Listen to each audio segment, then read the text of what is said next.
Din is-sena reġgħet tkun sena qiebsa għall-immigranti li jitilqu mill-Libja biex isibu ġejjieni aħjar.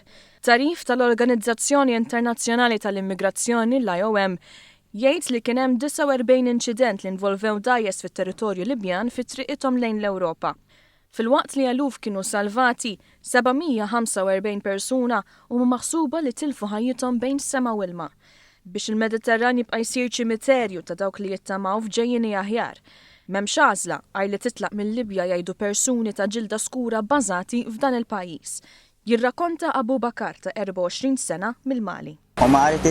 Kont detenut sa mill-ħin li kont fuq il-baħar wara kont mibgħut lura f'ħabs fil-Libja.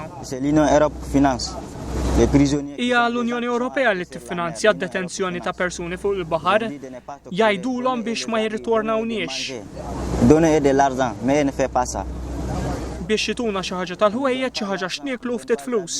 Imma l-Libjani ma jagħmlux hekk lajtuna flus lax nilbsu u jsawtuna kuljum. Ir-riċerkaturi kif 86% ta' dawk maħruba fil-Libja sabu posthom hemmhekk bejn Lulju 2014 u llum. Bakar jirrakkonta kif anki t-tfal jissawtu fil-waqt li jgħidulhom biex jew iħallsu biex jitilqu jew se jibqgħu hemmhekk biex isofru.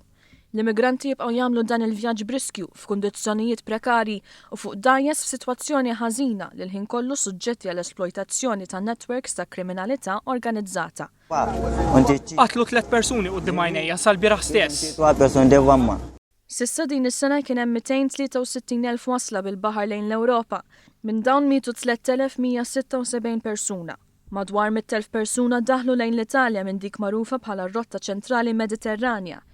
In-numru ta' mejta huwa kważi d-doppju ta' dak li kien hemm fl-istess perjodu is-sena li għaddiet.